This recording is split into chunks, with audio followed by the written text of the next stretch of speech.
Good morning, everybody. Thank you so much for being here today. I appreciate you. My name is Dustin. It's Sunday, 7:30 a.m., and John Gugahan is in the house, and so is Jeff Foltz. Good morning, gentlemen. Thank you both so much for being here. I have my coffee. How about you? Mm, coffee is so delicious. So the title of today is Strange Things That People Say. And I'm gonna drop this down just a scotch. There we go. So one of the things that I've been noticing since I put out that element video the other day is some of the strange comments that people have about it. Right? People are saying, it's got to be poison because they advertise. I'm like, what are you even talking about? Heath. He says, "Hey yo." He says he does not have my coffee. That would be relatively rude if you had my coffee and I got a pink cup today.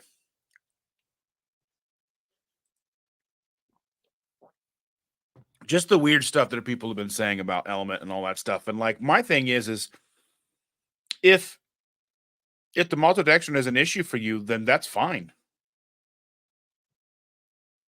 And I understand that. And that's no big deal to me. I imagine that the people that the maltodextrin is going to impact is going to be a much smaller subset of people than not. And I was curious because I was like, okay, so if something like Element has 4 milligrams of maltodextrin in it, I was like, well, what does a package of Splenda have in it? A package of Splenda, the yellow packets of sweetener that are on every table in every restaurant in the United States, has like 935 milligrams of maltodextrin in it. It's a 1 gram packet. So it's like less, it's like 1%. It's like 1% sucralose, 1% or 2% or something like that of dextrose, which is basically sugar, and then 900 and then 93, 94% maltodextrin. So, yeah.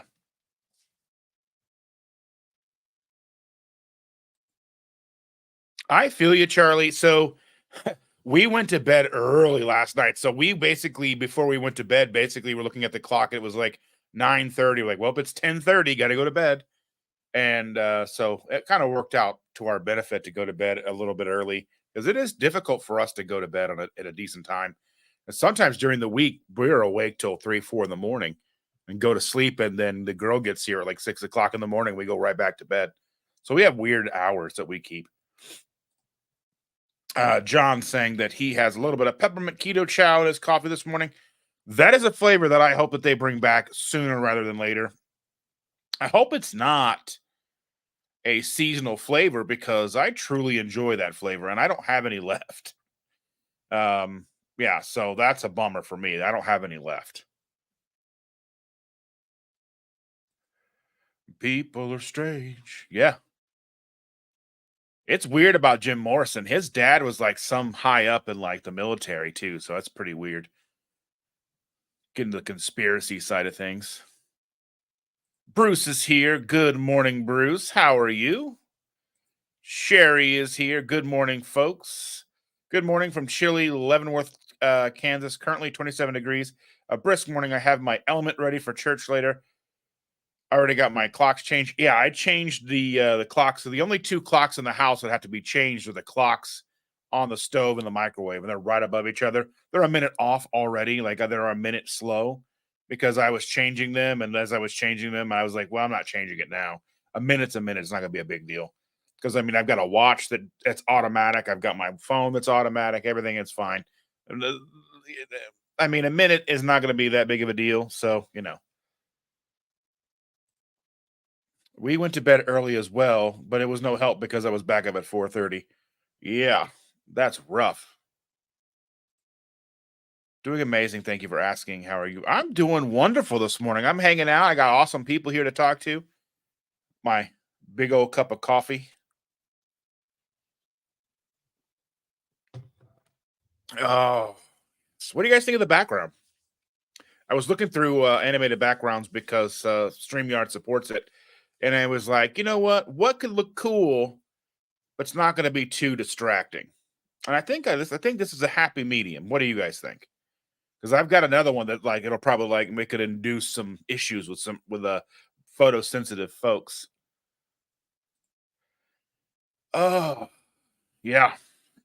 It's been a strange week. Um, I applied at Costco. I have not yet heard from them, which is not surprising. I didn't apply until mid afternoon on Thursday. So I may hear something this week. Um, you know, I was going to try to work on my brother's working. He's working at a sporting goods store, but I wanted to visit him a few times, and it's like library quiet at this place. He works at Sportsman's Warehouse, and it's library quiet in that place. Like there's a little bit of music going on, but it's so low and like off in the distance. I don't know like what their policy on like earbuds and stuff is, but I would have to have something going in my ears because the quiet is just like deafening for me. Probably has nothing to do with the years and years of being locked in small rooms with large band equipment or going to thousand concerts without earplugs. I do use earplugs now, and I have for the last probably 15 years. But you know, yeah, there was some noise last night that Shannon was like, "Do you hear that?" I'm like, "Nope." She's looking at me like I'm insane, and I'm like, "What? I don't hear it." So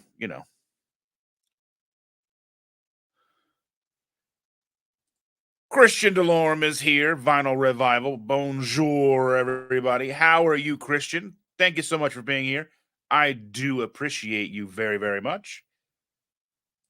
Right? Library Quiet is not good for a sporting goods store. I mean, they have like a decent like firearm section. They've got hunting, fishing. You can buy 511 tack pants there. So I mean, but it's like super like it's like just so quiet. And my brother's like the manager over the fishing section or whatever, and he's like he'll be bend over picking something up or whatever, and hear like someone testing out a shotgun. He's like, "Ooh," it's pretty funny. But you know,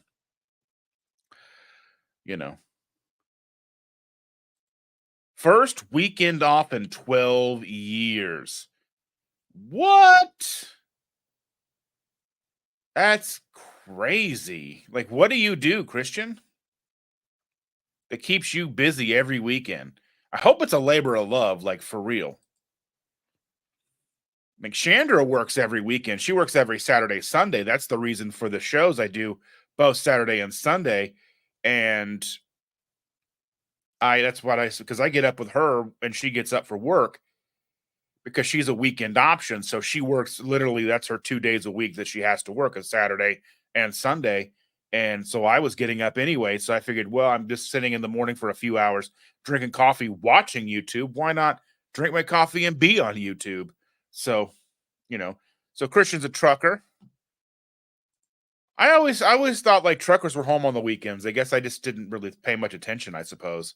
I know that they're usually over the week and then on the weekends they're at home, I thought, but I mean that's just I don't know. When I was a kid, we were taking care of these kids because their parents were over the road truckers. So they would stay at our house during the week, go to school with us and do all that stuff and then go home on the weekends, I guess. I'm trying to remember. I was in elementary school, so I don't really super duper remember. So his weekends always fall in the week. Okay. So it sounds like long haul. I think if you're local, you're basically home every weekend or you're home every night local. I thought about doing like over the road trucking as a kind of a job because I like to drive, but then I'm like, I like to drive because I like to drive. I don't want to have to drive because I have to drive. Like when we go on vacation, like I look forward to like a 13, 14, 15 hour drive. I wouldn't want that as a job. And like I look forward to getting in the car, like driving to Alabama, driving to Florida, driving, we've driven to Colorado before from Indiana. And that's just one of those like I mean, Indiana to Colorado, you're just going through Indiana, half of Indiana. You're going through Illinois, Missouri, and Kansas, and then you're into Colorado. But those three states, Illinois, Missouri, and Kansas being like, you're in that state forever. Yeah. So, and we were driving through, and we got out of Kansas, and we got to the first place to stop in Colorado, and we go into a restaurant to eat something, and they're playing Kansas on the radio. You can't escape it. Nope, local but delivered for food service industry. That's 7 days a week. Oh, okay, I see. Okay, so you are local. So at least you're home every night. You're not like over the road and gone for a week at a time. Heath is like, that's why we're super excited for the road trip next year. Yeah, road trips are just amazing, especially like nowadays with places like Bucky's and stuff. And one thing we started doing, like, because we were going on trips during the pandemic, going to Alabama and places like that. Um, when like regular gas stations were closed, we would just start because we used to just go next gas station, and then you would just stop at whatever next gas station was. But because driving through the night, a lot of the gas stations were closed. You couldn't use the restrooms. You could get gas because most of them have that 24-hour kind of pay at the pump type gas system or whatever. But there were no bathrooms. You couldn't stop and go to the restroom, get snacks or anything like that. So basically, we just started just doing truck stops only. Good morning, Sherry. Thank you so much for being here, dear. I appreciate you so very much. Evelyn is in the house. Had to make coffee this morning. Got to get the day going. Today's going to be one of those like multiple coffee days for me. So it's Sunday. Our kids are coming over tonight for Sunday dinner, and we've decided to do those like the whatever the viral chop sandwiches are for dinner tonight. Um, I don't know if I'll get a chance to film anything for a video. Just depends on how crazy things are, but trying to set up a tripod in the kitchen when there's like six people and trying to get all the stuff together. Probably not going to get a video film for that, but I'm going to get all the stuff to do chop sandwiches tonight. Um, I'm going to get the kids like bread. They are not keto, so I'll get them some rolls or whatever, and then I'll get us something. I'm not sure if we'll get. We'll probably just get some kind of larger tortillas or something like the low carb tortillas, which we know they're not great, but you know they are what they are. He says, when I completed our 50 by 50 challenge, it was mostly via road trips. So fun. So you went to all 50 states? I want to, I've been to like 20, I've been to more than half of the states, I think.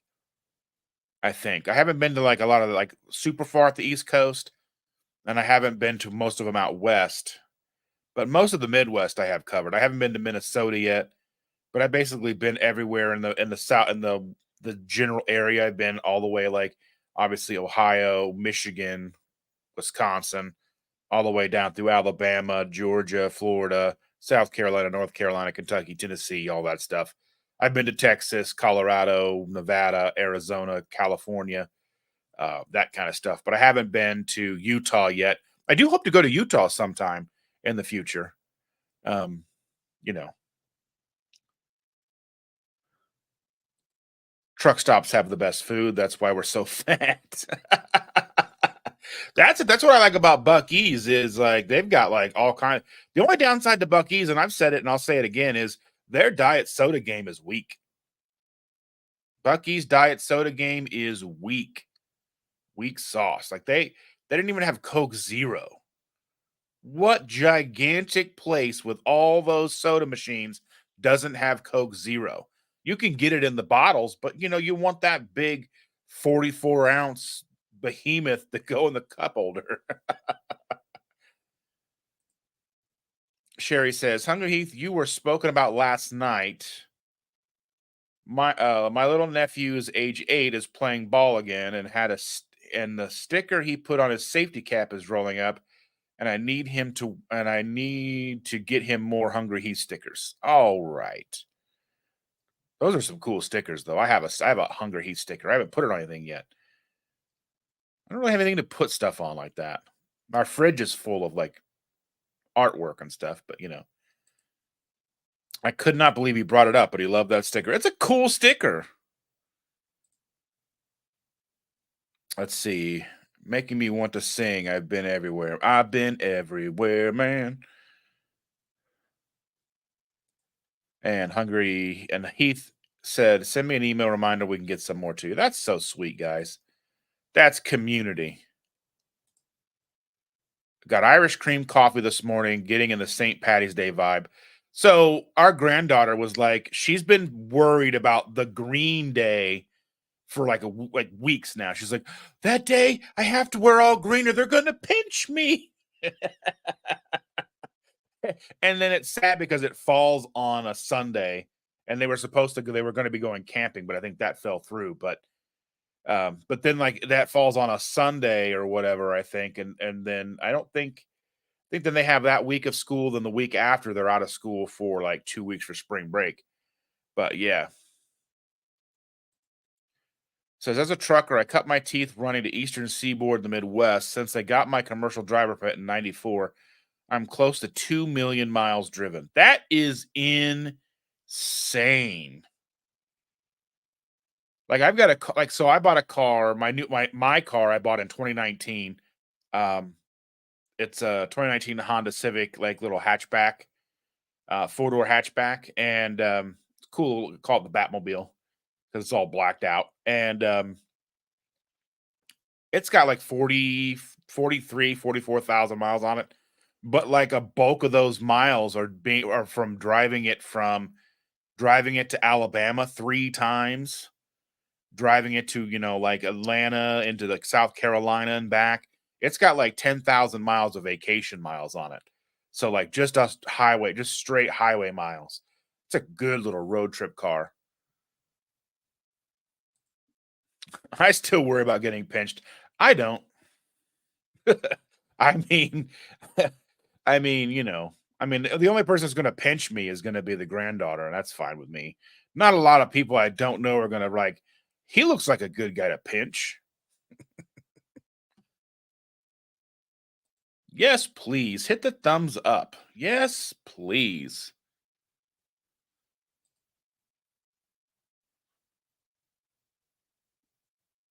There are 9 thumbs up on here right now. Let's see. He said, we got the idea for the 50-50 from watching Jeopardy. A contestant said that it was his goal when we borrowed the idea. No regrets. Made my daughters barrettes because they hated green and had to add pink to the green to make it tall. That's the thing is like I need to wear all pink. I need to wear all pink. Except for there's the green day where I've got to wear all green. It's like you're okay. Just like we would like just put a sticker on it that had green on it because I never had green clothes growing up. It wasn't a thing back then, at least for me.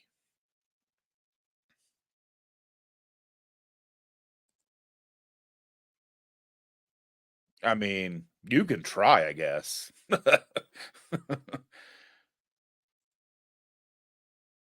Did you say 2017? My Jeep is a 2017. Mine's a 2019. 2019 is like 43,000 miles on it or whatever. But you got like we bought it in 2019 and then the pandemic hit, so the only real miles going on it were like just vacation miles.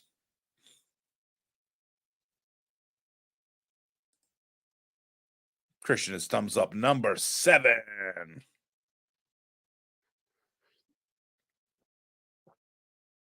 So do you like your route? Do you like where you only get where you work the weekends and stuff, or is that something like you or is that something you're working towards not having it that way? Back in the '70s, we would wear green eyeshadow just to get the green on. Yeah, that makes sense. Christian Delorme says, I'm 52 and I've been drinking green beer since 1990.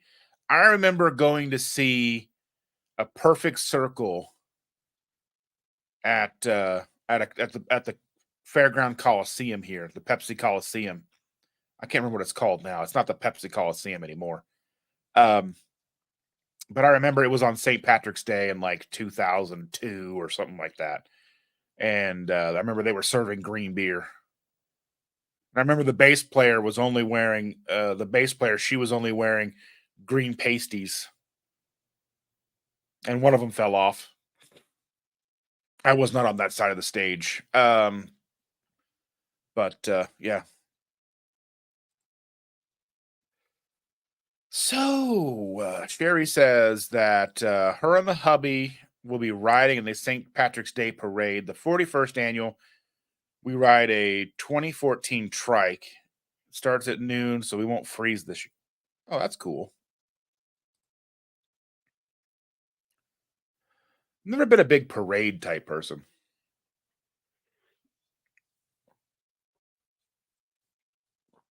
I've been to a couple parades. There's like there's a 4th of July parade that we've been to up in Wisconsin, up in the Waukesha area. Like what the Waukesha, I think it's Waukesha. I think it's a parade they do there. And we've been to the St. Pat or the 4th of July parade, but we spent most of the time watching it from the awning, the drive through of a bank because that's where the shade was. Otherwise, there was no shade. And the funny thing is my brother-in-law brought his dump truck to the parade. Now he parked it on the side of the road where like the main part of the parade, and he put a big tarp in the back of this dump truck. Why he has a dump truck, I have no idea. I mean, they've got boats and stuff like that. They've got all the toys. They have all that stuff. So when we go up there, we go out on boats and stuff out on Lake Michigan and have a good time. And um, yeah, so he brought that. He brought the dump truck with the tarp in the back and filled it with water, so people were hanging out in the dump truck like it was a swimming pool. I don't know. It was like tetanus pool. I'm working on less. I'm down to 4 days a week. I had quit for a few I had quite a few eye openers in my life, like losing my mom to cancer at 60. One of my best friends diagnosed at stage 4 at 39. That's awful, Christian. I'm so sorry to hear that. Yeah. Um, I lost my mom at 59. She was 59. She didn't die of cancer. I mean, as far as I know, I mean, she had like strokes and heart attacks, like that led up to her passing. So that's one of the main reasons why I do this. I mean, because I figured that I was going to follow suit, just diabetes, heart attacks, strokes, and all that stuff. That's just how I was going to go out in my 50s, 60s. I mean, I figured I wouldn't live to be that long. Um, so, um, I mean, I kind of retired at like 41. I mean, I'm going to be picking up a part-time job at Costco, maybe if they'll hire me. But and you know, not do the YouTube thing, hang out with the family, not stress too bad about anything. Um, Sherry says parades. My dad was in the flooring business in the late 70s, a local rodeo parade. He paid someone to advertise his business by using carpet draped over a horse. The poor horse was so hot. Oh my goodness gracious, that is awful. Christian says he wants to retire by 60. I want to live a bit, travel, garden, half an acre. Gardening is not my thing. I would totally be okay with condo life or, servants. That sounds terrible, but having someone to do the dishes for me, the laundry, and then Shannon and I can do whatever we want, I'm totally open to that. I would love that. That would be something that I would be totally into. Dump truck, swimming pool, upper, you have no idea. I mean, they do like well, they're big into sports. So they go skiing, they do like kite boarding, they even do it in the winter time. Like they do kite boarding over the lake, frozen lakes and stuff. I'm like, I don't have the energy for that mess. Our weather, snow expected today. Oh my good, it was chilly. So I went outside today to put the coffee and water and lunch and everything in Chandra's car today, and to get her out the door because she was running late. And I mean, obviously, she lost an hour of sleep, so she was like just a little bit behind the 8 ball there. But got her in the car, and it was chilly outside. So I mean, I'm just so upset when it starts to warm up because then I lose my giant fridge. Because I love it when it's cold out because my garage is cold and it's a giant fridge. When it gets warm, it's just not. It doesn't stay. I want it to be like 20s at night and like 70s during the day, and that's what would make me happy. I'm not asking for a lot. I don't want it to be 90s. I don't want it to be 80 at night. It's awful. Matreya, thank you for being here, dear. John Gugahan says time for more coffee. Matreya says they're having flurries this morning. Ugh. I do have to go out today and get stuff for our chop sandwich family dinner tonight. Big Belly Bob in the house. Good morning, sir. How are you? Yeah. So chop sandwiches. I'm gonna go pick up all that stuff: lettuce, tomatoes, onions, cucumbers, whatever people want in their sandwiches. Avocados, fresh avocado, free avocados.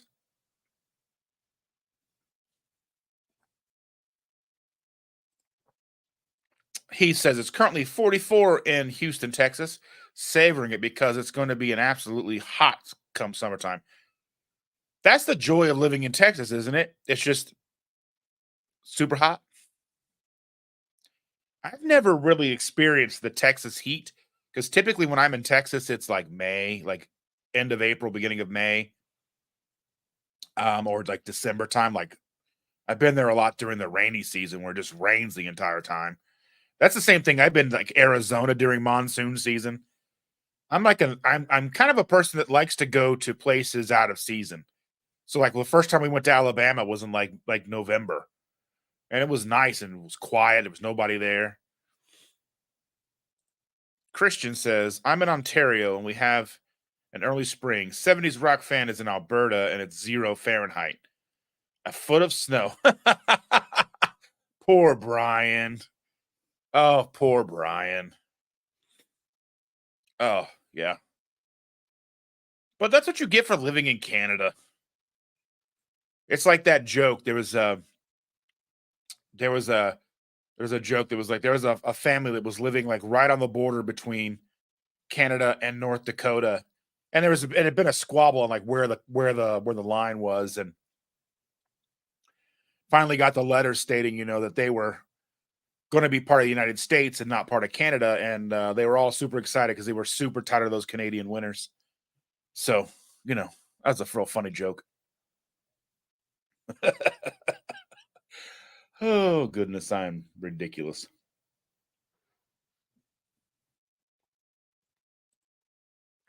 Do I remember Super Mario Brothers 3 where the sun was trying to kill you? That's summer in Texas. Yeah, I remember that. So I was talking about that in a live stream like last week or something. I think it was one of I can't remember if it was Comics Division or if it was me After Dark or something like that. I can't remember what it was, but it was one of those, and they were talking about video games, and I was like, to me, one of the biggest advancements in video games was the difference between Mario 1 and Mario 3. They were both on the same console, but looked so much different. Like how smooth and clean everything in Mario 3 was versus how everything looked in Mario 1. Like Mario was super blocky, and then everything in Mario 3 was so smooth and streamlined. And it's like the same power, same console, you know. Oh, the days of video games without over the air updates. But yeah, I'm looking forward to Toxic Tuesday this week. We are talking about Police Academy. So if any of you are familiar with that, I'm sure everyone's familiar with the movie Police Academy, but we're talking about that on Toxic Tuesday over my friend Nick's channel, 32 Flavors of Nick Weiser.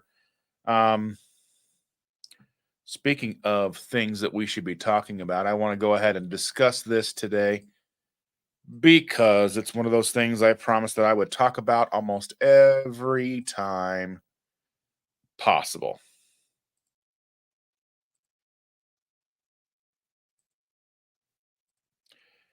Keto Palooza. That's one of the things that it's my goal to share Keto Palooza with all of you every live.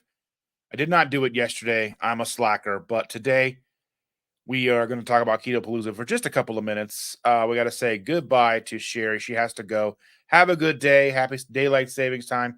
Enjoy the sunshine. Be safe, dear. Evelyn played her first video game on the Commodore 64. Bruce Lee was the game. Whoa! I didn't have a Commodore 64, but I had a Atari 2600. But speaking of Keto Palooza, speaking of Evelyn, that is where I met the amazing Evelyn. Was Keto Palooza? She had a wonderful, wonderful things to say. So I do have a video about that. If anybody wants to go back and take a look at the fun time that I had at Keto Palooza 23. Keto Palooza 24, October 11th through the 13th. I will be in town October 10th through the 13th. Get at me, get your tickets, get a place to stay, come hang out. We'll share a coffee. I think Saturday night. Saturday night, I think we will do. I think it'll be Friday or Saturday night. We'll do a members meetup, but I mean, it's not like that. Like, I mean, it's just going to be come hang out with me. But you don't necessarily have to be a member. But it's a members meetup, and I'll post about it in the to the members in the chat or in the community page of the YouTubes. So just one of those things that I want to make sure that everybody is familiar with because I want to stack the deck. I want to make sure that all of my friends are at this awesome, awesome event because all of you are what make it worthwhile. So, yeah.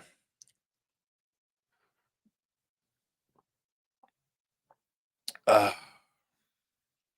my favorite Atari 2600 game was Defender. Defender, if you know that game. Man, I'm weird. I just watched the first book of Harry Potter. Never could get into it, but dang, I'm hooked now I'm on for book 2. So I love the books. So I read I so I got introduced to Harry Potter. I watched the first 2 movies and then I read the first 2 books and then I think I had to buy book 3, book 4. I borrowed book 5, pre-ordered book 6 because I caught up. I got through them faster than they were coming out. Pre-ordered book 6, and I remember that was a big Amazon campaign because I ordered it from Amazon and it came in the box. Who's the Half Blood Prince? And then I went and I picked up book 7 at like the midnight thing. And then I read it. Those books, the books are so amazing. And I know that there is a I think it's an HBO series coming out. HBO or Disney. I think it's HBO. Will be putting out basically redoing the Harry Potter franchise as a TV series. So we'll see how good that is. To me, the first 2 movies are the best way to do it. First 2 movies really captured the feeling, and then I think after that, they just kind of became more movie and less about the books. So let's see. He says, my mom used to date a guy that owned a stand-up video used to own the stand-up video games, used to bring several over for us to play for free on our birthday parties. Oh, that's fun. I remember going to this doctor when I was a kid. His name was Dr. Leedy, and he had video games. He had the that Star Wars like flight simulator game. That was so much fun. If you get there Thursday, I will have my suite open at KPL early arrivers. This is not an official KPL event. This is a Radical Geek hangout. That's right. So Thursday night, anything that happens Thursday night is not official. So I will be in town Thursday. I will check in probably 3 or 4 o'clock whenever we can check in. And then I'll be hanging out. I think we may be going to the Brazilian steakhouse. Going to eat all the picanha. And then um,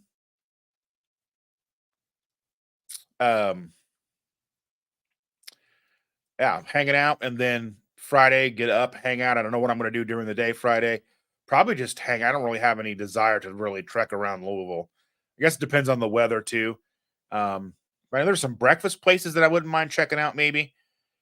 'Cause we got some cool restaurants when we were down there last year. We stopped at that place that's owned like partially like owned by the producer and owned by the guy who plays Daryl Dixon in The Walking Dead. That was a cool little restaurant. Had some good times there. Shannon has all the books. Yeah, they're good books. There's so much more depth involved, especially once you get to like book 3 and book 4, 5, 6, 7. Books 1 and 2, there's still some in-depth things in there, but like the way that they utilize emotions in the other books are so much more powerful than the movies. And I know when you're making movies, you're not necessarily making the books, but I felt that there was so much that they left out, like so much they left out. And as they do with most books. Brenda Foley is in the house. Hello, dear. How are you? Matre's asking if it was DDR. Hangouts are always a blast. Sad Panda will miss KPL again this year. We'll win the lottery, Heath, and come to KPL. Duh. We went to that same restaurant. It was pretty cool. Nick, was it Nick and Norman's, I think is what it's called. I don't know how long it was open though. I do have all the audiobooks. I have the audiobooks. I have all of those audiobooks. I have all of the I have His Dark Materials. I have all my Audible. I have those. I have the Aragon series. There's 5 books in the Aragon series now because there's like a Murtaugh book that I haven't listened to yet. So like his brother Murtaugh, spoiler, I guess. But yeah, I love listening to books in the car. That was one thing that we would do, like Alabama and stuff. We would just put a book on and just drive, just listen to a book all the way down.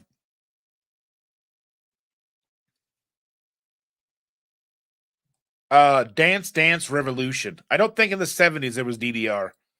If he was a kid, I imagine that those games were probably like Pac-Man and stuff. Frogger.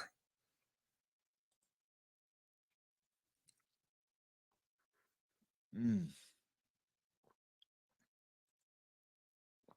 Don't worry about that, Heath. The Midwest Horde Hangout in 2025 will be fantastic. I made a name just now.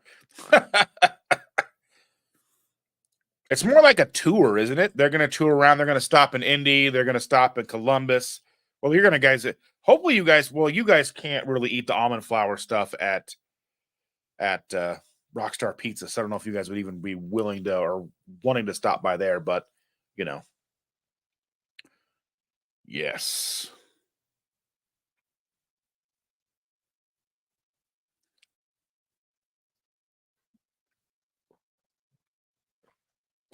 So what's all on your guys' mind? How was your week? Any accomplishments?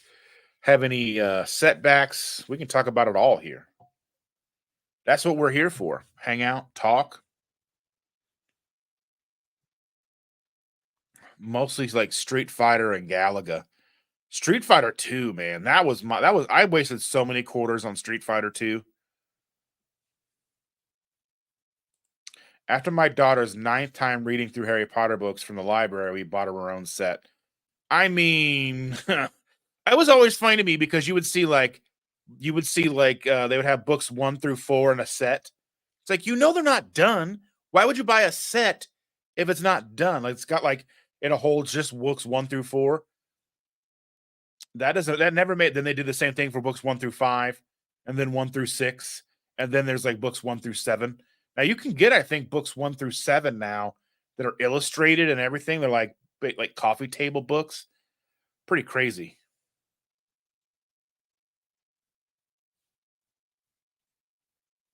Mortal Kombat.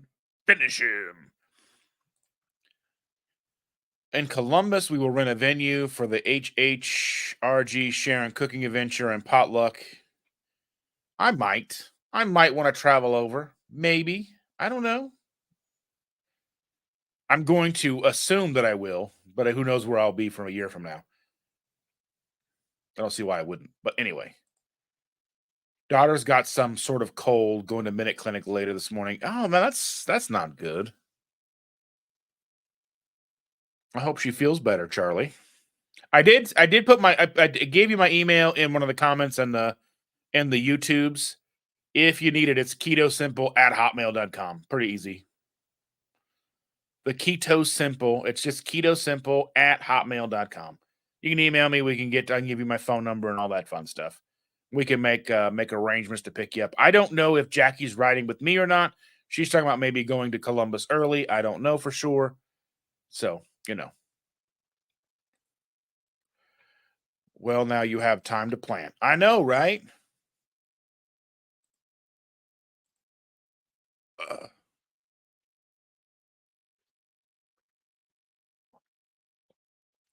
we haven't even really fully planning out the our indie meetup yet, really. I mean, we've got a date set and stuff, um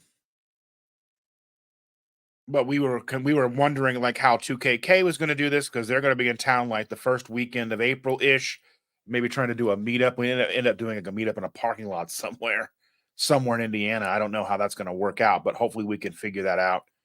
Um, you know, so I'm excited for next week. So next week there is a Columbus meetup. It is the Keto Ohio meetup, and I will be heading that way. Charlie and I are carpooling, hoping to see a lot of your bright and smiley faces. Um, John Gugahan, thank you so much for being here, sir. I appreciate you so very much. Have a great Sunday. Be safe, and I will see you on Tuesday if you join us on our live. But yeah, so it'll be fun next Saturday. I don't know if I'm going to be getting any content or not. There will not be a Saturday live on Saturday because I have to leave the house here at like 7:30 because it's an 11 a.m. meetup and I'm going to drive 3 hours. So I figured I would leave here at 7:30, gives me time to get and pick up Charlie and any construction. There's a couple of construction sites along the way. So figure build in a little bit of time just in case we have to stop and go to the restroom or anything like that. So I'll be leaving my house at 7:30, picking up Charlie and heading to Columbus to see all you beautiful people. Um, and I don't know, Jackie may or may not be riding with me. I do not know. Um, she doesn't really talk in the car anyway, so what are you gonna do?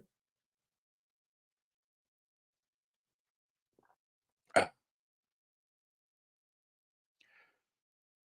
So I'm excited about that. I don't even know what we're. I just always look forward to seeing people. I know that I don't. I think that Evelyn is not going to be there, which will be sad for me. And Maitreya is not. Are you not going to be? Are you going to be in Columbus, Maitreya? I can't believe. I don't think you are. Right? I can't remember. I know there's people who aren't going to be there, which is going to be big sad panda. Um, but I will be seeing Maitreya's got some date here in Indy soon, and I'll try to meet up with her on one of those days. Just depends on scheduling and all that stuff. Especially if I'm going to have a part-time job, we'll see how they schedule me and how consistent and things like that are.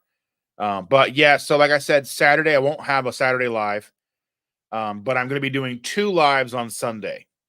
I'll be doing my normal Sunday morning live, and then later in the afternoon, um, everything permitting, I will be on with Mike from Mike's Ketorific Journey. So if you're not familiar, yeah, check him out. Yeah, I live here. I get you. But I just couldn't remember if you were going to be not making that meetup or not. I can't remember. I try to remember things.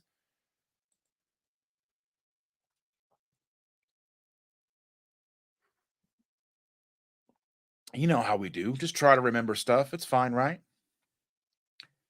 Speaking of members, let's go ahead and celebrate all of you wonderful people. If I can get my mouse to do what I want it to do, and there we go. Me amazing members. But I'm looking forward to seeing Maitreya and hanging out with Charlie, kind of getting to know him better. Like a 6 hour car ride. Nothing like 6 hour car ride, 3 hours there, 3 hours back. You get to know somebody. Um, yeah, that was like when I've done that twice with Jennifer Lucas. So we've had like tons of time to talk and get to know each other, tell each other our life stories. I have a meeting with a lawyer and I will share the other reason on my channel, but not here. Okay.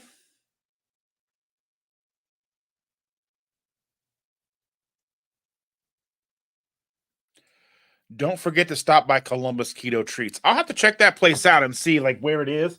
I mean, if it's Columbus, so it shouldn't be that big of a deal to get there. Um, do they have like a list of what they have on the website or whatever? So I can take a look and see what they may have, because then I can kind of plan.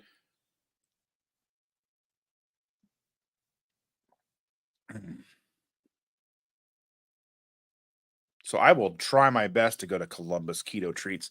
Let me see if I can look up if they have a website.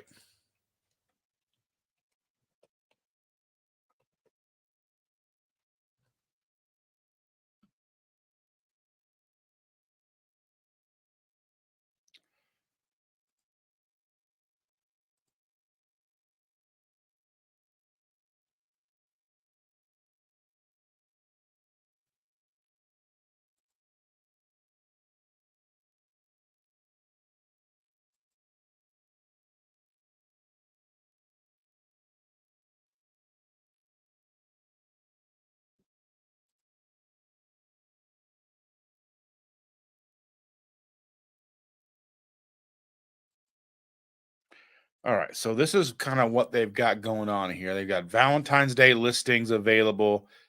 Keto peanut butter eggs for $10. Easter chocolates, Easter baskets. They've got Easter sugar cookie decorating kit. I don't know if that's a keto or not. No bake cheesecake. I don't know what all their keto friendly. They know they have no sugar added, keto friendly, gluten free.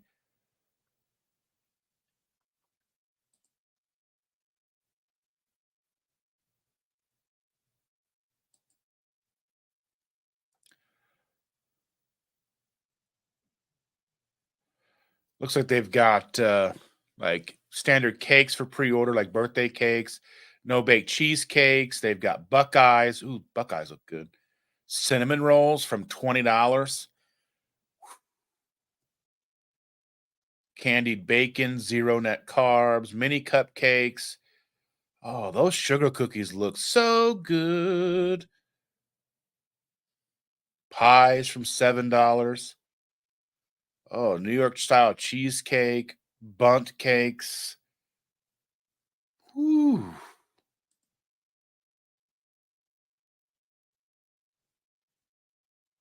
Oh my goodness gracious.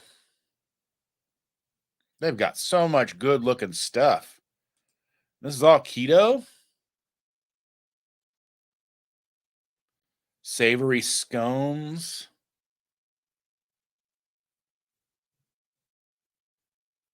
dairy free frosting, mini sugar cookies. Oh my goodness. We might be in trouble, Charlie. You gotta break open our piggy banks. Woo! I'm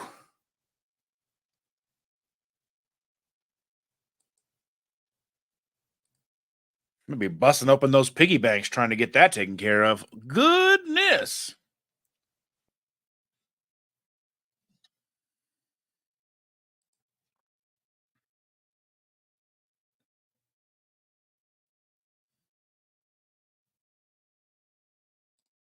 Yeah, you can pre-order and pick it up too. They have a Facebook page.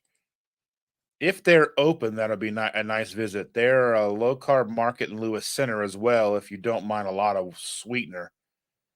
9 a.m. to noon in the Worthington Farms Market. Okay.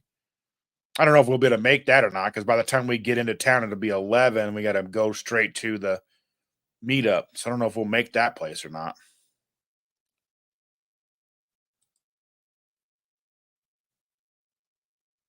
The dang cold is going around. Maple bacon Buckeyes are amazing. I always worry about places like this, though, because there was a news story this week about a vegan bakery that was basically repackaging Dunkin' Donuts and selling them to people as vegan donuts. How crazy is that, right? Like, you're just going to say, you know what? These are vegan and they're really Dunkin' Donuts. Like, and there was a place that I think it was in the Houston area. You may have been familiar with this, Heath. There was a place in the Houston area that was selling all these keto treats, and people were sending them places, and like they weren't keto at all. There was a keto restaurant, I thought, in Houston. Um, Keto with Sammy, or now I think it's Sammy Rose is their channel. She had went and they had like keto, like alcoholic beverages, desserts, and all kinds of stuff. So I'm just curious. South side of Columbus. A Buckeye is kind of so Buckeye is like an Ohio thing, the Ohio Buckeyes. It's kind of a like a tree nut type thing, I think. And then basically Buckeyes are kind of like some kind of like little chocolatey treat that looks like a Buckeye. In Indy, we can go to Lou Minaldi's, no almond flour, sausage crust, deep dish pizza. We have one of those, I think, now, just like in Avon. I think there's one in Avon, right, not too far from my house. I think I've even picked up from them from when I was doing DoorDash. And it's been going around her school for sure. That's the thing, like if there's something going around, like much. So she's around a kid, like whatever they've got, she brings home and gives to us. So they have coffee bar inside too. When I was there last time, they were starting to serve keto foods like pizza too. Are you down to check that out? Let's see. That sounds like bad news. We're gonna bust open our piggy banks, huh, Charlie? We're like, now we're poor. Those places they'll get you. I'll talk. I'll just show Shannon what's going on and be like, hey, how you gonna be feeling about these apples?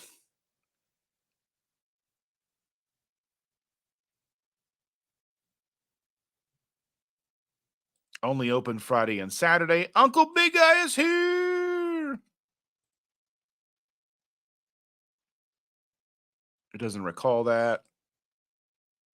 It is hard. Yeah, it's hard to trust because, I mean, because you also don't necessarily know, especially when you're picking up from local places, like, so that you just don't know. Like, and then obviously you don't know how you're going to react. So with the keto crust pizza, like, it didn't do much. It doesn't do anything to me, but like I know that with Cindy and Brian came down and had it with me, and it like Brian is a type 1, and it like hit through his sugars a lot of whack. So,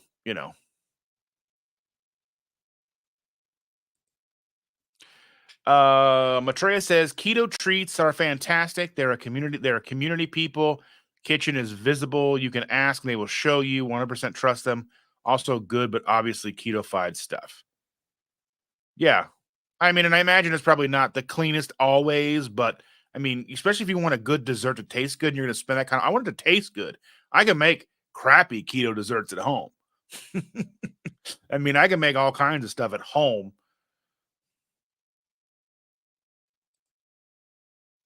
Tastes like a Reese's cup. Ooh, that sounds good. Heath is not wrong. Good morning, Jeremiah. How are you? How's the family? How's the wife, the churns? They all doing good?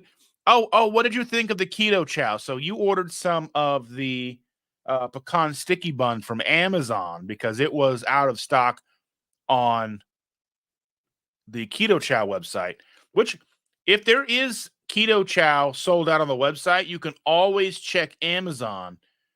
I don't know about the price difference. I haven't really been paying attention too close to that, but you can always order the keto chow stuff off of Amazon, and sometimes they will have flavors that are out of stock on the website, like pecan sticky bun. I was talking about pecan sticky bun on pecan, like around pecan sticky bun day, and Jeremiah, like, that's one of my favorite things. So we ordered like 3 or 4 packets of it, and I'm just curious to think what you thought of it.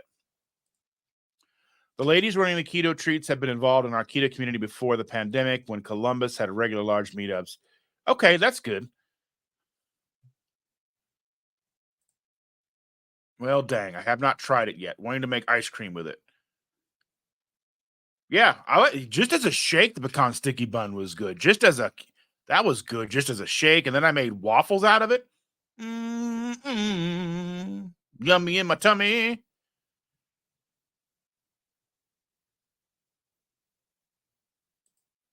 $6. So it's like 50 cents more a package.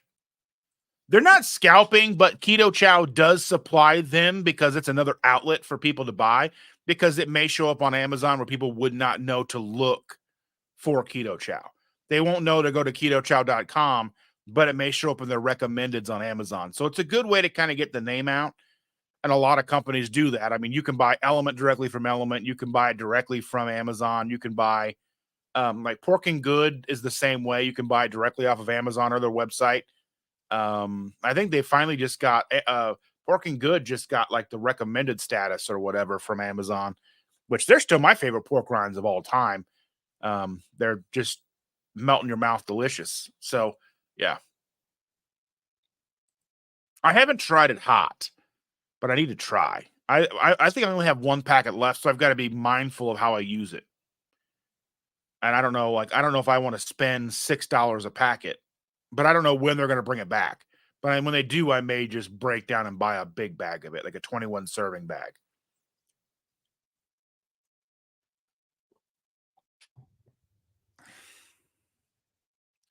But that's always good to know if you're looking for a flavor. Let me look at Amazon real quick and let me see if they've got like butterscotch or peppermint or anything like that. I doubt they do.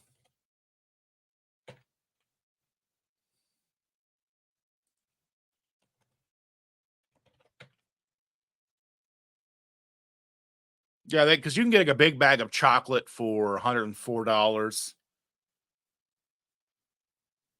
They've got their own like Amazon page, so it's not like Amazon selling it. It's just, I mean, Amazon is the middleman, but that's a way to get it out to people who would not know to go to ketochow.com or ketochow.xyz.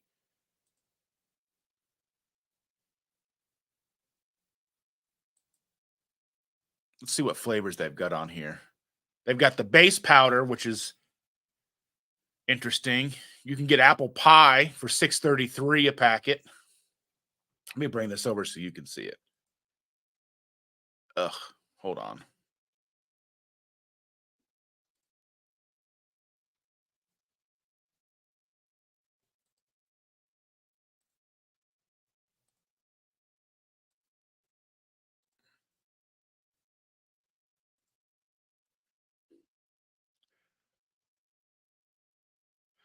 So they've got apple pie in the big bags, banana in the big bags, caramel macchiato, chai latte. I don't know what's sold out on the website. I don't know what's sold out on ketochow.com. But it looks like their big bags are all $103.50. But they've got big bags of chocolate toffee, cookies and cream, gingerbread, Irish cream. I'm looking to see they do have maple waffle. I didn't know if that was that I guess that's not a discontinued flavor. I thought that might have been a discontinued flavor. Yeah, you can get pecan sticky bun right here. 103.50 if you like pecan sticky bun. I'm pretty sure it's sold out on the Keto Chow website. They have pistachio. They've got the vanilla. If you like the OG vanilla and you're not a big fan of the vanilla cream, which is the new flavor that they're going to be replacing the vanilla with. So once this vanilla is gone, it's gone. Because they're going to be they're basically replacing the vanilla cream, the vanilla with the vanilla cream. So yeah, they've got the big bags of pecan sticky bun. You can even do a subscribe and save. Let me see how much that is.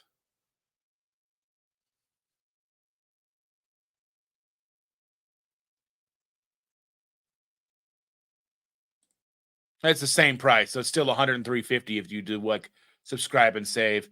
Save 5% on future deliveries. Yeah, yeah. But that pecan sticky bun, oh, some good stuff.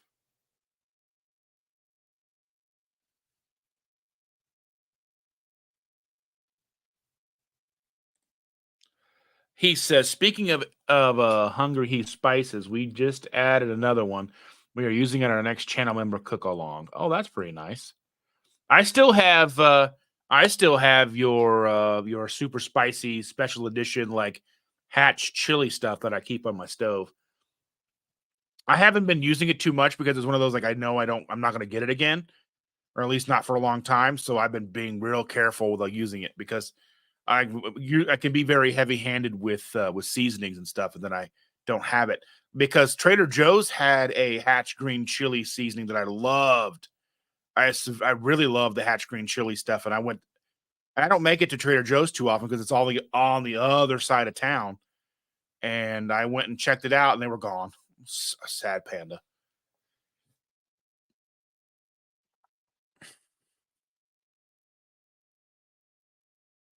So it looks like they've got in the hmm,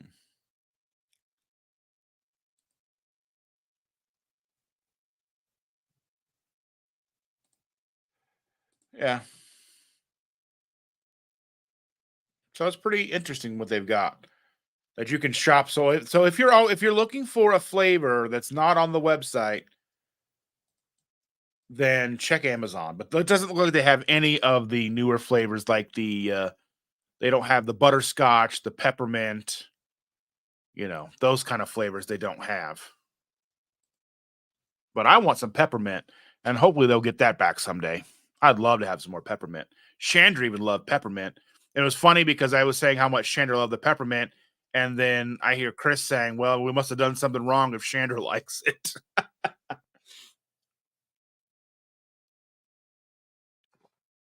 So yeah, like yeah,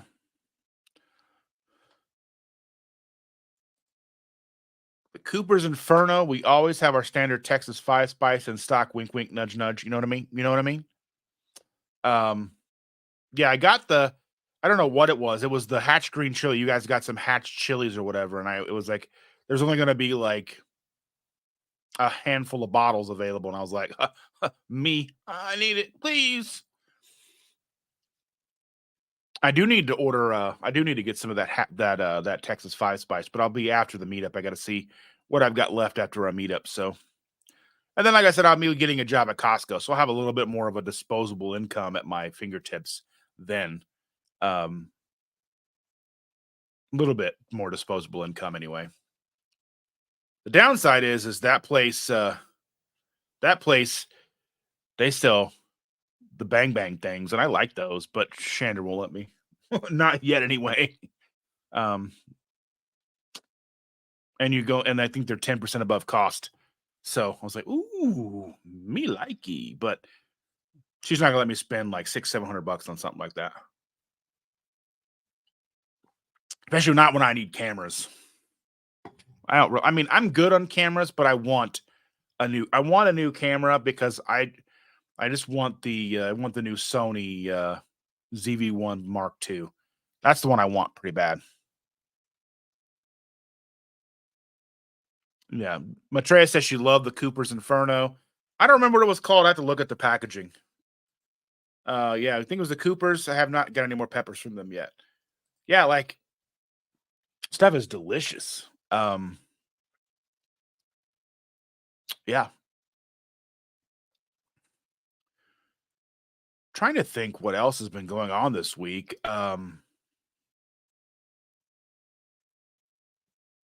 It's weird. So I talked about yesterday. So Friday, I went to a funeral. One of my friends from high school, his mother passed away, and it was a like a Catholic. I'd never been to a Catholic funeral before, or really even a service, Catholic service. I'd been to like a Catholic kind of wedding once. I think my cousin was was a part of a Catholic wedding. I think his wife is Catholic, He is not. He was not. He was raised Baptist and all that stuff. But um, yeah, like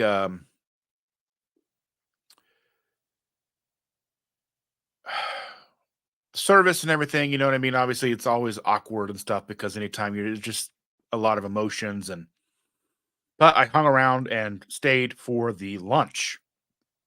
This was at this big Catholic school church thing, and it's during Lent, which I had no idea. And I mean, I know what Lent is, but I wasn't. It's not on my radar of things to keep in mind. And they had this huge spread, huge buffet of everything. They had like a buffet of food, and they had another spot where they had coffee, lemonade, water, milk, and all that stuff, and then all the dessert stuff. And there was like no meat because it's Lent, so there was no meat. I'm like, oh, there's nothing I'm gonna eat. Then it was like all pastas and all that stuff. There's some deviled eggs, but I am not a fan of deviled eggs. I need to come up with my own deviled egg recipe because I am not a fan of deviled eggs. So I think if I can come up with my own recipe that doesn't have mayonnaise in it, that has yolks that aren't overly dry, that aren't powdery yolks, then and I can mix in maybe avocado and things like that, and maybe make it more spicy, then it'll probably be delicious, right? But yeah, let me look. I have extra tripods. Let me look and see what I have. Maybe we can do a little trade. Tripods, tripod for some Texas five spice or something like that. We maybe work out a deal. Because I've got a couple tripods in the garage that I don't need right now. I'm not utilizing right now.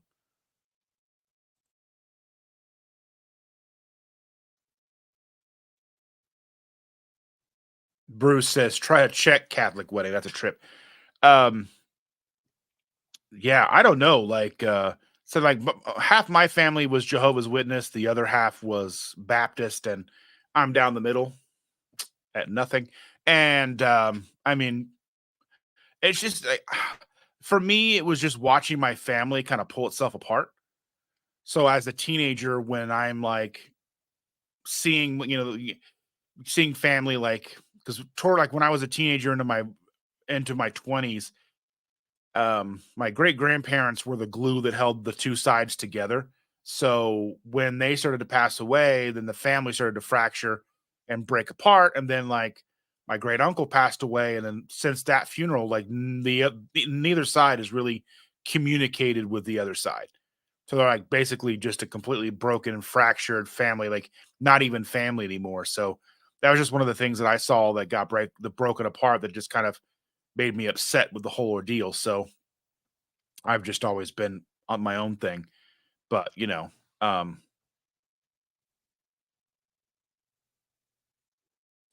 but yeah, but back to like, so it was basically just, the one thing that I did, the one thing that I did look at when it came to, the spread at that buffet was pizza rolls. Cause I mean, there was a bunch of kids running around and stuff as you have at a big family event like that. All the cousins to get together and start running around and acting crazy and playing around because, they're not going to mourn. Um, unless it's their like immediate family or whatever, but even then typically not. But um so I figured out that's pizza rolls, but everything looks so good. And I mean, it was kind of an awkward situation, but it's less awkward for me now because I have been doing this for so long that going out to eat uncountable times without eating anything. So, sitting down with them and just having a cup of coffee and a bottle of water and just talking and, like just being there for your friend and things like that and not worrying about the food because the food isn't the issue. And, and that, I mean, and that could be kind of a triggering, like those kind of events, those type of emotional events can be very triggering. Like, so it wasn't the funeral that was as triggering for me. It was when I got the news that she had passed away. That was a little more difficult for me because whenever your friends or someone close to you loses a parent and you've already lost a parent and you know what that feels like, you automatically start to kind of relive a little bit of that feeling because then you start thinking about how you start thinking about what they're going through, how hard it must be, how difficult. Um, and those are things for me are triggers. Like for me, that's a big trigger to go eat and and drown my sorrows in food. I mean, but let me just be real. Any kind of a strong emotion is a reason to go eat, right? For someone like myself, where whether it was a celebratory thing or a commiseration thing, whether you were happy, sad, if you're happy, eat your feelings. If you're sad, eat your feelings. If you're happy and you know it, eat your feelings. um, but it's just one of those things that it really does hit home, and you're like thinking, oh man, it was because I was out at Costco, and my buddy was and my friend was texting me. Another one of my friends was texting me about the whole thing, and I was going through Costco, and I was sending messages back and forth to Chandra, and I was like, that's really bugging me and all that stuff, and like makes me want to get not good for me food. And I think one of the saving graces is I was at Costco, and the only thing you can get are like gigantic portions. Like you can't just get a small little thing. I mean, they do now have like cookies instead of churros and stuff, but I was good. I was able to maintain my composure and not go get bad food and all that stuff. Um, it's almost like Chandra and I are like we use like each other as like food sponsors. Having a bad day, really want to go get some chicken nuggets. um, it is kind of, and I mean, there are parallels to alcoholism, but I mean, obviously, there's differences. Um, because you can't totally abstain from food like most people need to do with alcohol, um, but I mean, it is crazy the parallels with like grief and how we deal with extreme emotions, how we deal with that type of thing, and how I'm better able to deal with it now than 5, 6, 7, 10 years ago. 10 years ago, I would have drowned myself in ice cream and whatever I wanted. It would have been an excuse to go get a pizza or whatever and just drown my sorrows in 5,000 calories of fast food or whatever. So it's a testament to the ability to have that control back. Courtney is here. Thank you so much, dear, for being here. I have missed you. I haven't seen you around in a while. I haven't been able to join some of the Monday streams with Brian or anything like that. I haven't seen you around, or so I miss you, and I'm hoping you're good, dear. Cindy DeManch is here. Good morning. I made it. Yes, I did sleep in a little bit this morning. That is fine. Sleepyhead. Everybody's probably sleeping in a little bit more than normal because you lost an hour. So people like, I mean, that's the thing is like just sleep an extra hour and you're okay. So instead of getting, I mean, if you don't work on a Sunday and you sleep until 10 instead of 9, then your body's kind of back to where it thinks it should be, sort of.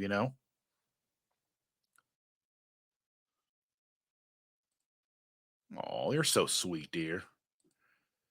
Um, but yeah, so I was kind of talking about like sad stuff a little bit, but the takeaway from that is very positive. The ability to deal with that type of emotional trauma, if you will, or relive that kind of thing vicariously through something happening to one of your friends, and being able to have the self-control, the control, having someone to lean on and make sure that you don't go and buy, that Costco size bag of pizza rolls or pot stickers or whatever sounds good at the time, or buy some Costco package of gigantic salmon rolls is invaluable.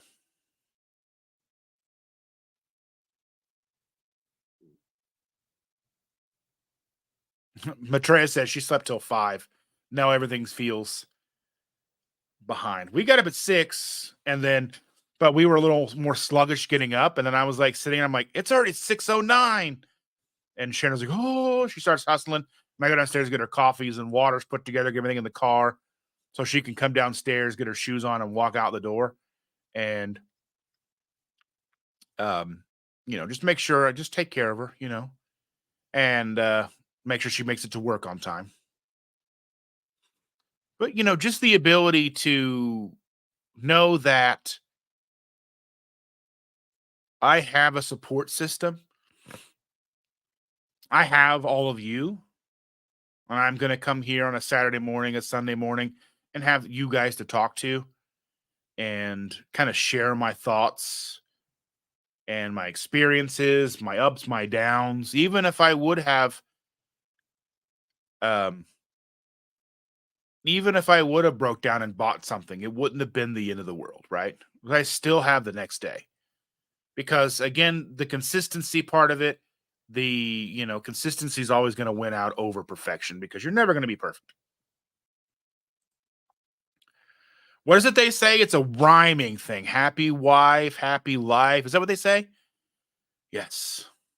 I am very domesticated because I'm a people pleaser to a majority degree. So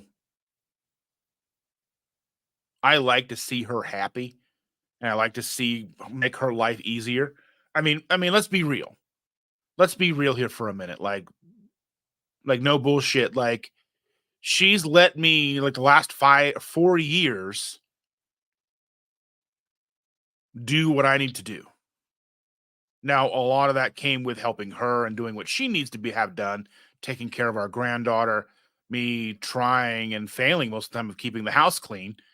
Um, but she's given me an opportunity to spend a lot of time with our granddaughter and her and not have to worry about going to work and being able to build this channel. Um, I owe her everything. So, I mean, that's the real part of it. I'm gonna, looking at part-time work and stuff like that, and maybe, we'll see how things integrate and how we make that work. And, you know, happy spouse, happy house. Yeah, I mean, realistically, if either person in the relationship is unhappy, then it's not a happy relationship. And it's really difficult for me to be unhappy. I get frustrated and I have bad days, but typically I'm a happy-go-lucky kind of person. It's kind of gross, really. She gets upset because I don't fall to anger very easily. I don't get upset very easy, which is probably a good thing because typically if you get me upset, then it's fire and brimstone. You know, but I mean, it's a very difficult thing to get me there. But once you've got me there, then you need to be a little concerned. But that's just not a thing. I'm not quick to anger or anything like that. Um, I'm usually not upset about things. I'm just a happy-go-lucky type person. Um, I went to bed early last night, so I didn't have a problem waking up. Yeah, yeah, that's the thing is like we did too. Like we were in bed by 9:15 or something like that. Like I think it was 9:18 we were in bed, and she fell asleep. I was looking for something to put on the TV to kind of get ready to go to sleep. But, like, I had issues with, was flipping through Netflix trying to find something to watch that didn't matter to her, and then, like, it just shut itself down, so I was like, "Well, I guess we're going to sleep," because I didn't feel like restarting the thing, turning it back on, and dealing with that. So I just went to sleep and slept great. I woke up at, like, I think it was 4 in the morning, which would have been 3, which is normal. Went to the potty and stuff like that, and then laid back down, went back to sleep. Then we were awake at 6 like normal. So we didn't feel too bad. It didn't feel really out of sorts. So I think really being proactive about it and going to bed an hour or 2 early, because sometimes we're not even in bed till 11. That would have been awful today. So hopefully that's good for her, right? Yeah. So I mean, like with her job. And then, we have a side job. So she also does the eBay stuff as well as being an RN. So it's like we're not hurting for money, but I don't have my own money.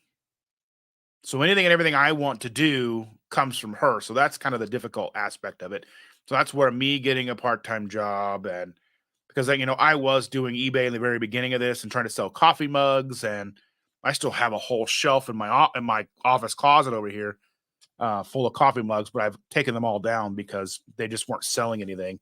Um, but I did sell some good coffee mugs. I sold quite a few. I think I sold 20 coffee mugs in the first couple of months, which is not bad. I only had like 50 or 60 listings, but you can get them for a quarter a piece, sell them for $25. Um, I mean, maybe I should probably do that again and do more of that, but it's whatever. But I mean, that's the issue. Like for me, like being able to go and do concerts and go out of town, and then like, she's kind of like footing the bill for all that. So then that gets a little more difficult. But that's where hopefully that where as I build this channel, I'll have more money too. So and go to part-time job and all, because I don't want to get to a point where this right here becomes so far on the back burner that I don't do anything with it anymore. Because this right here is such a big part of me, because it not only helps me, but it also is a beacon for others. At least that's what I hope. Danny is here. Good morning, Danny. I think I get to see you on Saturday. I'm super excited. I managed to stay up until 10:45 p.m. and that's an hour after nap. That's with an hour afternoon nap. All right. My mantra used to be date, date, date, date, die.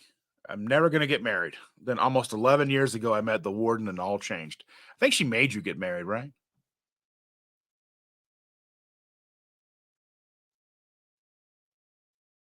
And I'm on Eastern time. I'm on Eastern time too. Oh, I'm excited to see what you guys think. I'm excited to see how those impact if how that impacts Brian and his sugars and such. That stuff is so good. It's almost dangerously good.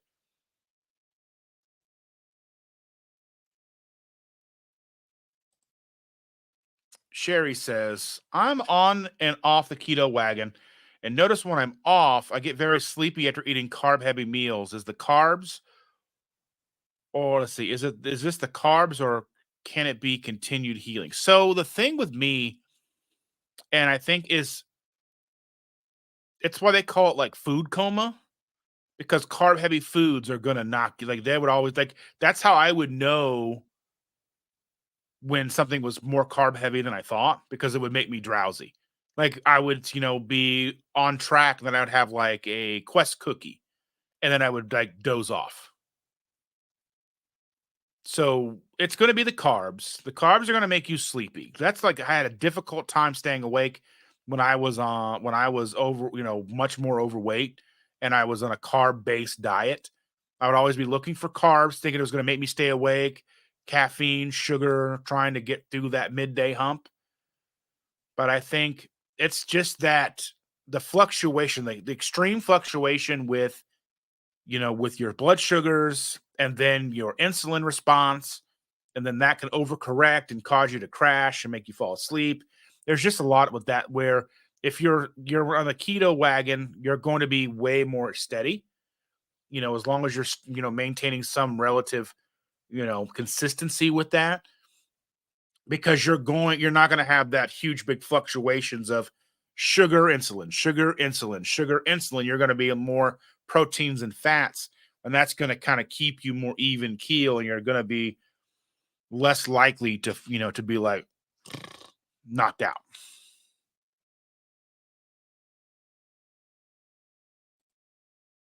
Have a great day. Well, be safe, dear. See you soon. Have a good time at church.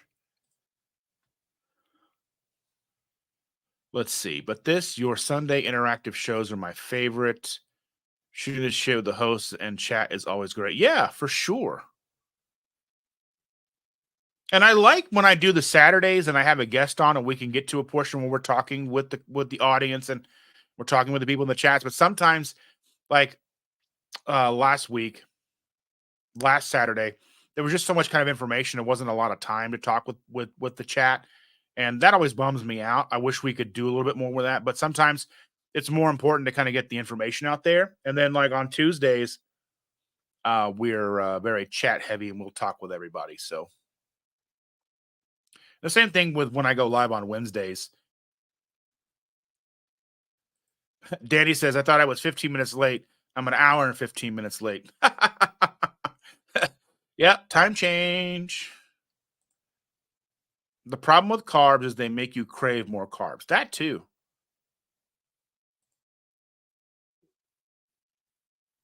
Danny says, or Cindy says, I thought the same thing since our clocks in the bedroom weren't changed yet. Yeah, that's the thing. Is like we don't have any clocks outside of the oven and the microwave. So I just set those this morning. They take a couple of seconds. Now they're a minute off instead of an hour and whatever off. So, you know, you're welcome. Any questions you have, let us know. But just understand that we're not doctors or healthcare professionals, and I can just really just share with you my experiences and not necessarily be giving you any sort of medical advice. You know, that fun disclaimer. I did enjoy your interview with Just Jason Keto. Yeah, he's a great guy. I had a lot of fun talking with him yesterday. It is kind of one of those things when you kind of get and you're talking with another creator, and then that kind of always kind of comes into play. But I think it's important too for the audience to understand like what it is and what it takes to be a creator, because I think there's a lot of misunderstanding sometimes on what goes on behind the scenes, um, how much work it can be. Um, and I think I still kind of get like even with some of the comments that I'm getting about that element video that I made. Somebody was saying, I should have known they were selling poison by how they'll pay anybody to sell it. And that to me doesn't compute. It's like just because a company advertises they're selling something bad, that doesn't make sense. And to me, like with something like Element, it's really only bad if it impacts you poorly. I mean, and like I was saying in the beginning of the stream, I was curious, so I was looking up because the whole controversy was that Element has maltodextrin in the natural flavors. So whoever they get the natural flavors from utilizes a maltodextrin as a binder or whatever, right? And to find out it's 4 milligrams of maltodextrin in each packet. Each packet is 6,000 milligrams total weight because it's 6 grams. So 6,000 milligrams, and 4 of that is maltodextrin.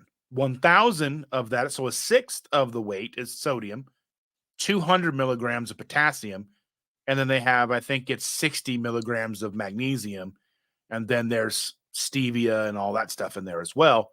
But I don't know the exact ratios of that. And I was like, well, to put this into context, and it's just for context purposes, and I understand like if you are a person that's not well and 4 milligrams of maltodextrin impacts you poorly, then not to use then that's something you try, and not to try Element. But Element as a company doesn't know that's going to impact you that way. That's not their goal, is to cause discomfort to their people, the people utilizing the product. And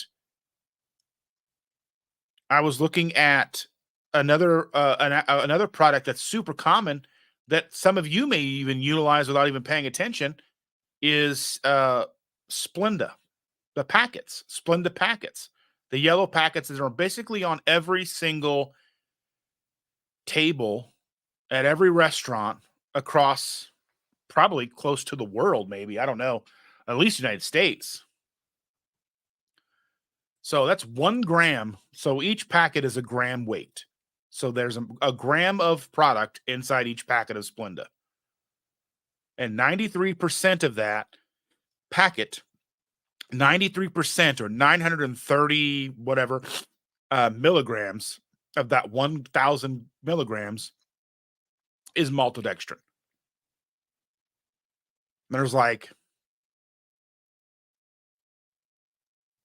10 milligrams of dextrose and maybe 10 milligrams or whatever less of sucralose.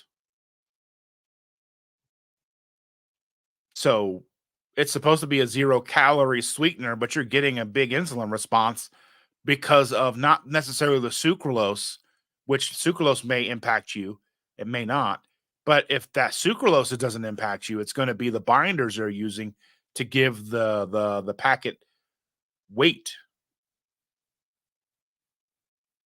mass volume to fill up the packet, so you feel like you're getting something for your money. So that's just one of those things I always try to say, like, you know, I don't know, people, because then people are like, "Oh, I can't believe anybody would use that poison from an element." Now, I mean, element can be expensive. That's an argument. They utilize maltodextrin. If you're against maltodextrin, even at the small quantities, then that's an argument. That's fine. I understand. But I mean, I didn't think blanket statements like, they're selling poison because they utilize advertising on YouTube. I don't know. That's kind of the strange things that people say. The strange things that I've seen people saying about this video is the fact that they're calling like 4 milligrams of maltodextrin poison. Now, I mean, is it the best stuff you can put in your body? By heavens, no. But it's all a matter of perception. It's all a matter of perspective, and it's all a matter of how does it impact you. And some people don't like element because it's too salty. Okay. Like I said, I have no skin in the game. I make no money from them. I get no sponsorships from them. I do utilize their products from time to time. I really like their watermelon. It tastes good. But I don't know. That's just kind of some of the thoughts that I've had this last week. That's why I made the video, because it's bothered me. And it still kind of bugs me a little bit. And then the comments come in, and I'm kind of, I probably shouldn't read so many of the comments, but I do try to read and interact with each comment as they come in. So, you know, Cindy says, I agree. Jason is great. Both interviews that he did and great with his channel. He's killing it with those chaffle recipes. He's getting killer views. It's amazing. I'm super proud of him. Christian says, there was a joke with the time change. Today I made love for 1 hour and 2 minutes. Thank you, time change. Yes. Charlie, take care. I hope she feels okay. Make sure hopefully they'll give her something to make her feel better in a couple of days. Have a good day. Take care. And I will be emailing you and getting your number and stuff soon. All right, bud? Yeah. So, as we call this to a close here, we'll start the Midwest goodbye, even though we'll probably do this for about another 20 minutes or so. Because I want to make sure that we're out of here for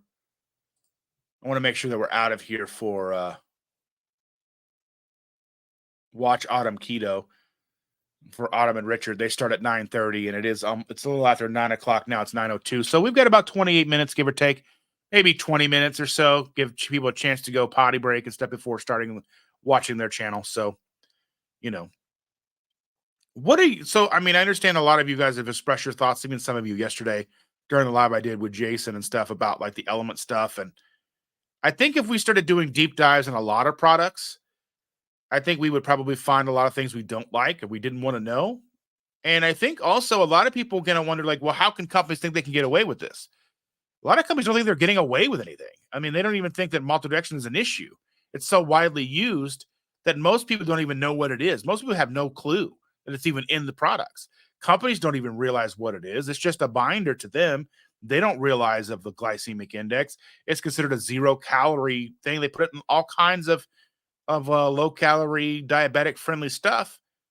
They just don't know. And for the longest time, us, the consumers, weren't asking them. We weren't digging into the products. We weren't looking at the ingredients. They only put the ingredients on there because they have to, but it wasn't because we look at them and care. We don't even know what most of it is.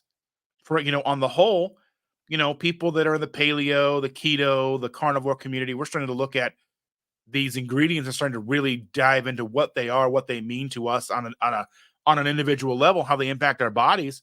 That's such a new phenomenon. It's going to take companies a good time to really kind of catch up. Companies can't change that kind of stuff overnight. They just don't. Because if you're complaining to anytime you're complaining, whether it's to like a social media outlet, to their social media people who are looking at the comments and stuff or responding to things online, or like even if you write them a letter, it's going to somebody who's going to open that up and go, and it's going to take time to go up the chain of command. Radical Geek, Maitreya, thank you so much for being here, dear. I hope you have a wonderful rest of your day, dear.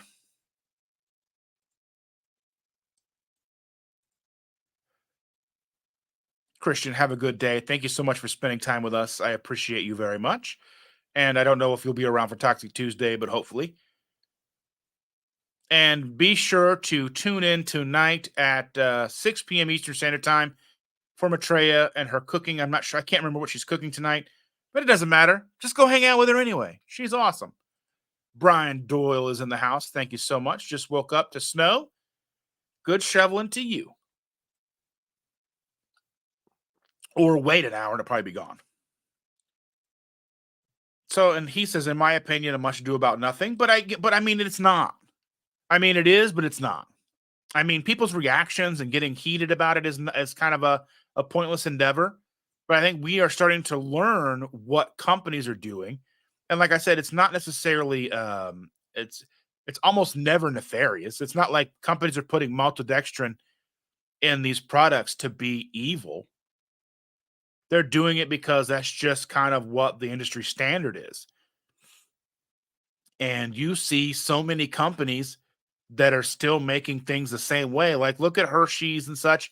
They're still utilizing sorbitol, maltitol, even though they know that those things can cause severe gastric distress to people, but they still use it. And they don't care that we're not buying it. Because again, even though we're a growing faction, we're a growing concern, we're still basically insignificant in the greater market. So we can scream and yell, but until there's more of us and there's more people who are really focused and taking and diving deep into the ingredients, companies aren't going to care. They're not even going to notice that we're yelling. Now, there are going to be companies that do. There are going to be companies that understand the value in the marketing potential of saying things like maltodextrin free, maltitol free. Like we've seen, like even with like Russell Stover candies, they've known the marketing power of saying now with stevia, but the primary sweetener is still maltitol. Which, if you're looking at the number of ingredients, stevia is like always the last ingredient, but you understand how much stevia is utilized in any product. That makes sense. But even still, it's still a bad optic because you're still utilizing all that maltitol. I like pizza. I mean, it is. I mean, it is cool. I mean, it is one of those things that I see so much negative. Like people take it personal. Like, how dare they sell us this poison? It's like, but really, I don't think you understand that it's not enough. I mean, is there an executive out there who's like, let's use maltitol? No, they're worried about bottom lines and margins. They're not the ones mixing the product. Most of the people who would be the nefarious people in the company have no idea about ingredients. They just don't. They're going to go with what's the cheapest, and maltitol is going to be cheap. Stevia is going to be expensive. I mean, if it wasn't for the markup of the keto products that we're seeing, like a full loaf of bread's what, $1.50? I have no idea. Let's say a full loaf of like wheat bread, like name brand wheat bread is like $2. Maybe what, $2.59? I don't know. I don't buy bread. But I tell you what, a half loaf of keto bread's $6, and it's not even all that keto. But because it says keto, they can sell you a half a loaf for $6. And the same thing with like low carb and keto branded tortillas. They're $1 or $2 more a package because they can, and they know that. So they are coming around to that fact, but they're coming around to the marketing aspect. They're coming around to that aspect, but they're not necessarily looking at the ingredients yet. But the more we do this, the more we're out here, the more content we make, like I did for Friday for Element. I imagine that some of this hullabaloo has made it back to Rob Wolf, maybe, because he was a big person implementing Element. I think it's Rob Wolf is kind of like the company leader, is he not? So the idea that there's maltodextrin in it, but we know from people like Chris that it's difficult even getting that information out of a company, even if you know to ask. because Chris Bear from Keto Chow talks about how difficult it is to get companies to even divulge what they put in their proprietary mixtures of natural flavors, because it is proprietary. They don't want other companies utilizing the same stuff as them. So they have to ask in specific types of ways to get the information they need so they know whether or not to use that vendor or not.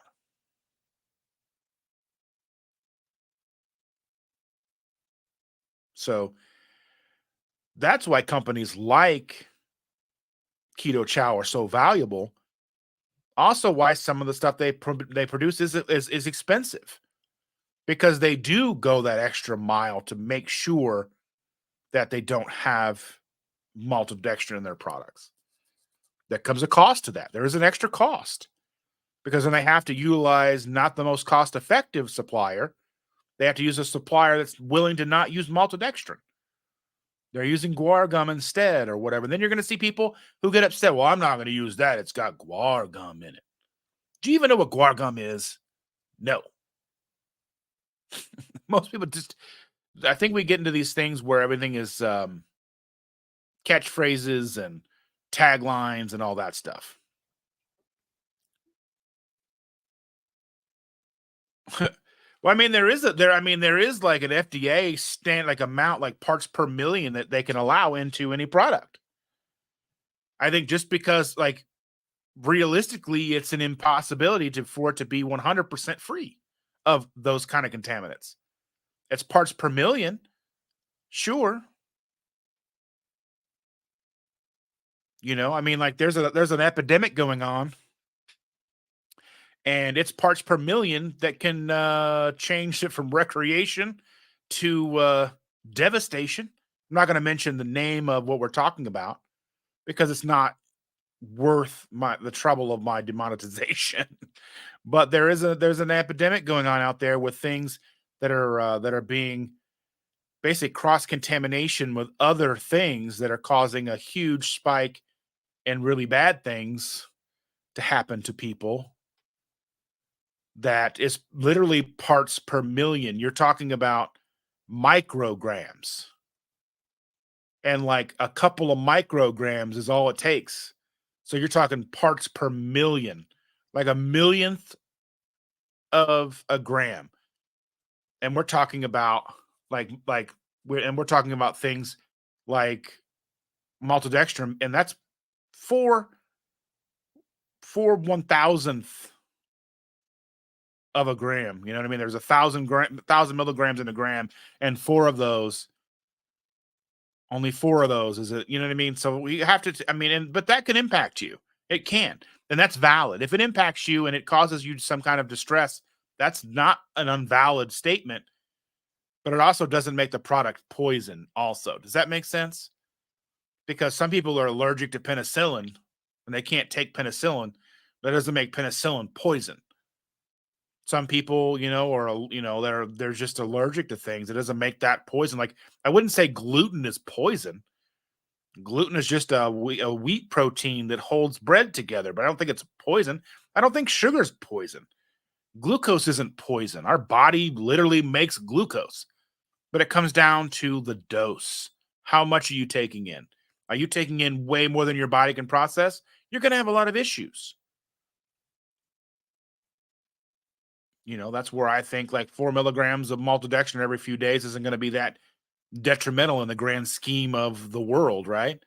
I think a lot of people are mixing in this stuff with water that's contaminated with who knows what, microplastics, which I'm still not quite sure I understand microplastics. I understand what it is, and they're saying you're getting like a credit card's worth of plastic over the course of a year in our food and water. Pretty weird, right? It's definitely things to consider. It's definitely things to keep in mind. But like, I mean, we just have to really take it like with a grain of salt. I mean, think about our salt. I mean, there's people who won't use, like there's Morton salt. I use regular iodized sea salt, and there's some dextrose in that, but it's probably it's an insignificant amount. It's basically just to bind the iodine to the salt. is the dextrose. I mean, and I also use Redmond's real salt sometimes. I have Redmond's real salt in the house. I use that sometimes, but I don't buy that exclusively because as much salt as we go through, I couldn't afford to keep Redmond's in the house. I mean, I think it's what 20 set or $50 a gallon or whatever, or 25 pounds for $50 or something like that. And that's fine, but I don't know.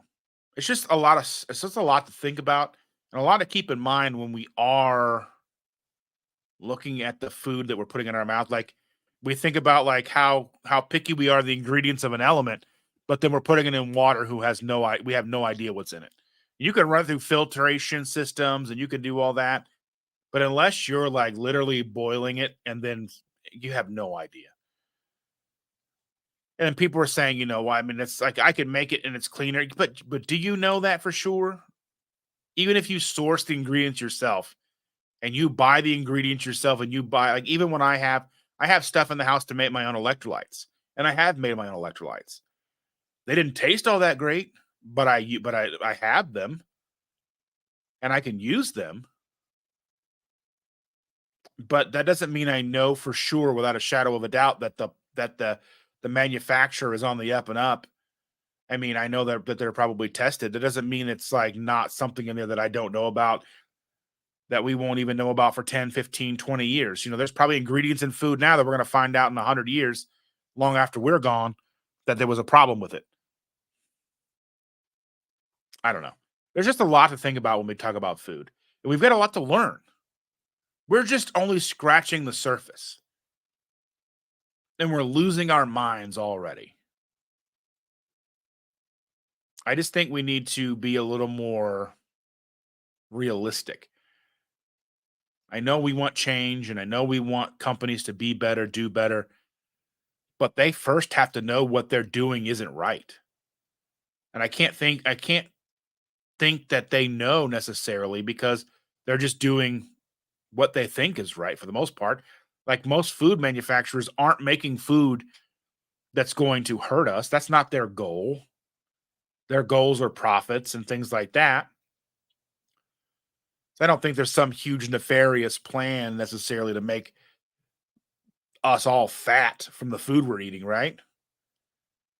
I think it's just a lot of poor judgment along the way and a lot of poor guidelines and a lot of poor science and a lot of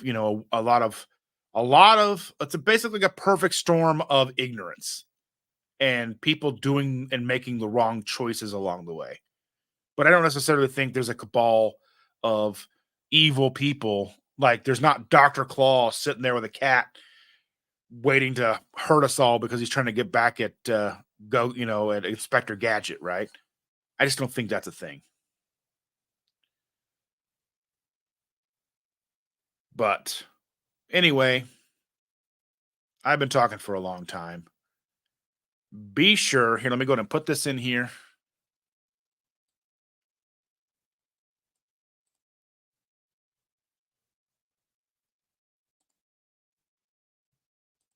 We want to make sure that all of you lovely people know to go over and hang out with Autumn and Richard. It's going over to my Facebook and it's going over to YouTube. Um, Let me see if I can bring up. I would try to bring it up on Twitter, but I don't know. I don't know if I can or not. So I'm sharing that with you. Hang out with Autumn and Richard. Tell them that I said hello. I'll be there too. We're having another party. I imagine soon we're going to get the full list of presenters. I know we know a few. We know that Joe and Rachel are going to be there. Dr. Barry is going to be there. Nisha is going to be there. Keto Palooza 24 is going to be off the chain. I'm excited. Excited for next Saturday. Columbus meetup. Gonna have a good time.